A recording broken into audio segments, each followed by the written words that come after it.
What's going on, guys? Dr. Brute7 signing in back with another tutorial video. This is going to be another custom firmware tutorial video. I'll be showing you guys how to install the Knulli Batocera custom firmware on your RG35XX H Plus and the 2024 version of the RG35XX. What is Knulli? It's basically a fork of Batocera whose main goal is to maintain compatibility for the lower power devices such as these Anbernic devices or devices that doesn't necessarily benefit from some features that have an impact on device performance. These devices have limited hardware capabilities, and the Batocera custom firmware takes a whole lot of memory usage, which compromises the overall performance, the emulation experience. That's basically what I said on my Batocera installation and demonstration tutorial video. Links in the description. A couple of you guys are not happy. Totally fine.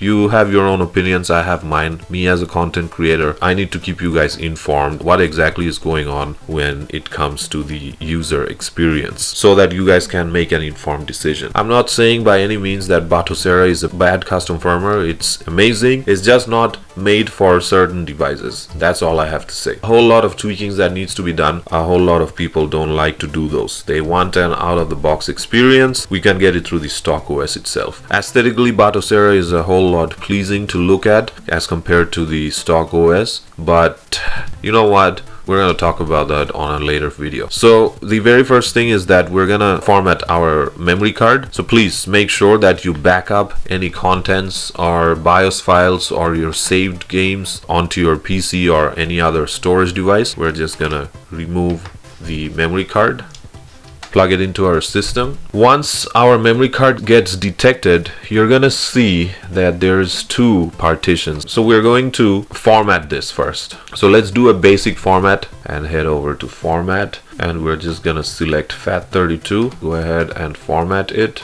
Alright, now that's done. Okay, next we are going to format the share partition. Now it's on exFAT format. It really doesn't matter because we're going to be combining these two partitions. In order to do that, we're gonna head over to search bar and type in disk manager. So now you're gonna see that under disk 1 it says Batocera D and share. We're just gonna delete the volume by right clicking on it. Done.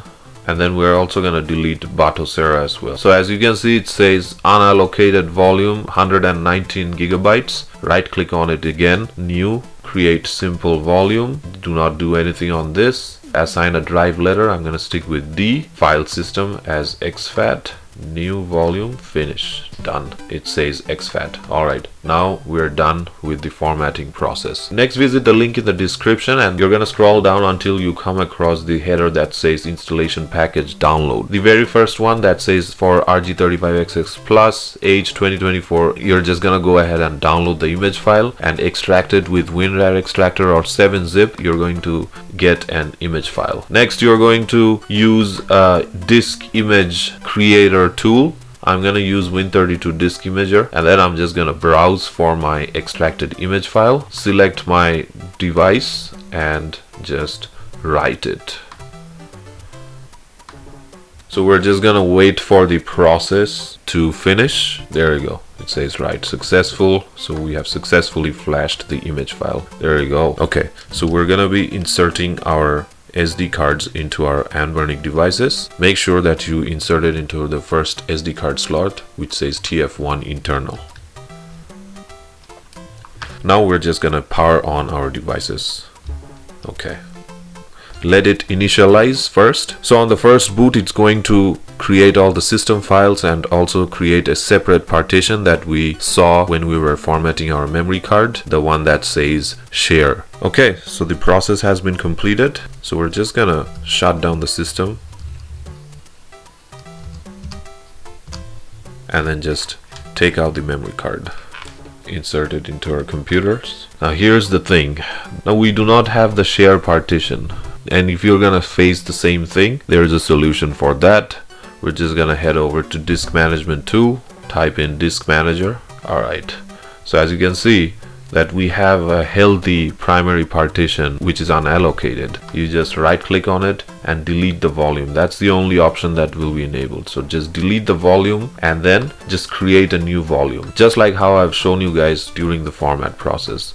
On the create new volume, select NTFS and name the drive as share, and that's it. a new partition will be created. Then take out the SD card and reinsert it into your Anbernic devices. Turn it on. It will take a little bit to initialize. It's just creating all the necessary files and folders into that created share partition. After that, you can just shut down your system and reinsert your SD card into your computer. And if you head into the share folder now, you see all these bunch of created folders. You just move all your ROM files into the specified folders, the saves and the BIOS files into the share partition. At the same time, if you head over into the ROMs folder, you're gonna see all these specified platforms. You just have to transfer the specific ROMs into the specified folders. So this is a Sega Master System ROM. Transfer it into our Master System folder. We have PlayStation Portable ROMs. We're gonna be transferring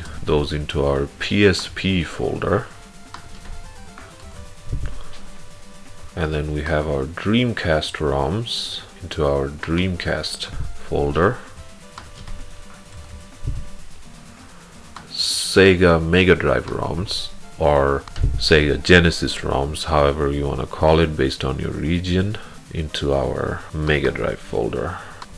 I'm going to talk about regarding PSP emulation, so just stick around. You can get 30 FPS cheats for the God of War Chains of Olympus. I already have them copied and pasted. As you can see, it's right over here. I copied them over from my stock firmware cheats folder. You can do the same. Okay, so reinsert your memory card into your SD card slot of your Anbernic devices, boot the system, and the very first thing that we're gonna do is we're gonna reconfigure the controls, because that's one of the issues with this custom firmware. In order to do that, we're gonna have to bring up the custom firmware's main menu, press the start, controller and Bluetooth settings, controller mapping, okay, press and hold. On this screen, we're gonna map the controls. So for south, east, north and west, they are referring to these buttons. So for south, we're gonna press on B, east A, north X, west Y. For start, it's start, select, D-pad up, down, left, right. For left shoulders, we're gonna use L1. Right shoulder, we're gonna use R1. Analog up, analog left. These are for both the left analog. Right analog up, right analog left, left trigger L2, and for the right trigger we're going to press on R2. Left stick press on the left analog stick, right stick, right analog stick. The hotkey, we're going to press the function button. Alright, and press on OK.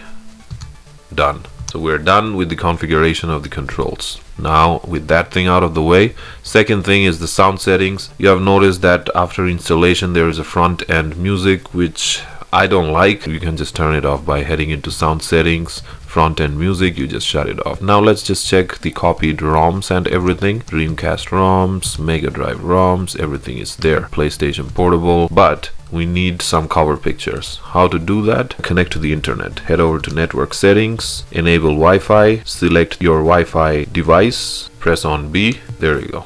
Wi-Fi has been enabled. Pull up the custom firmware's main menu, head over to scraper. Now select your preferred website under filters, games to scrape for all, and then just scrape now. I'm already scraping it. Let's just wait till it's done. So there you go. We have added the box arts. Okay, so let's test out some games and then we're gonna wrap this video up real quick. So we're gonna start with Nintendo. I haven't scraped some of the newly added games.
Now, as you can see that the Dreamcast emulation is not quite good even on this custom firmware. I have tweaked around with the settings a little bit here and there through the RetroArch settings. However, there has to be some sort of settings because on the stock firmware or the modified stock firmware, out of the box, Dreamcast emulation experience is quite awesome. I mean, you can check out my Dreamcast emulation testing video on this device.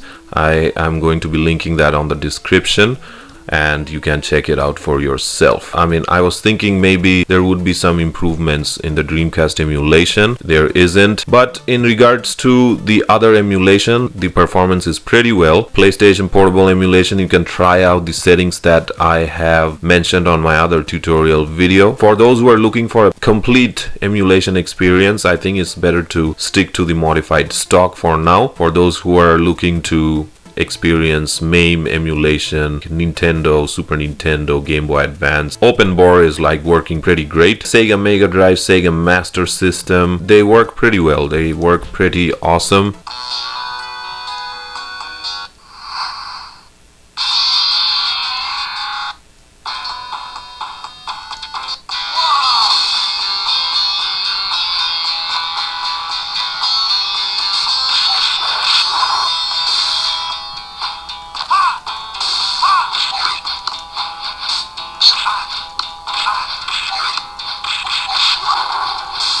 Master System.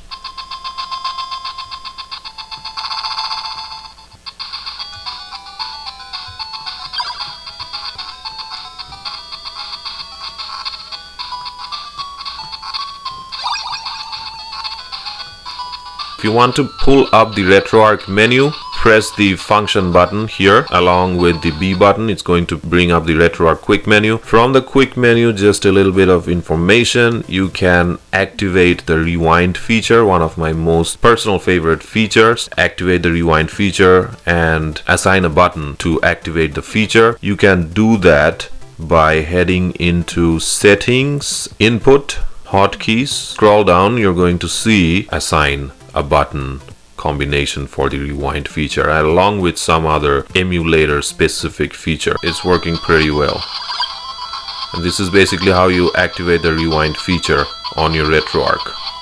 So that's basically it with the Batocera for KNULLI custom firmware. That's basically what I wanted to show you guys, how to install it and a little bit of demonstration. I'm not going to be super or hypercritical about this. I already made my impressions video on the Batocera custom firmware on these kind of devices. You can check that out. If you have a different opinion, that's totally fine. I really don't mind. However, I've stated what I've stated, and I'm gonna stick to it until something else shows up, you know, when it comes to the performance, or if it's going to be as easy to use as the stock firmware. This is basically it. This is what I wanted to show you guys. If you enjoyed this tutorial and found this video helpful, make sure to drop in a like and subscribe. And yeah, you can drop in and say hi during my live streams, which I do from time to time. I'm gonna have to set a schedule for that. I'm really not playing my game, so yeah, I have to do that. And yeah, I'm gonna see you guys on the next one. Dr. Brute 7 signing off. Peace.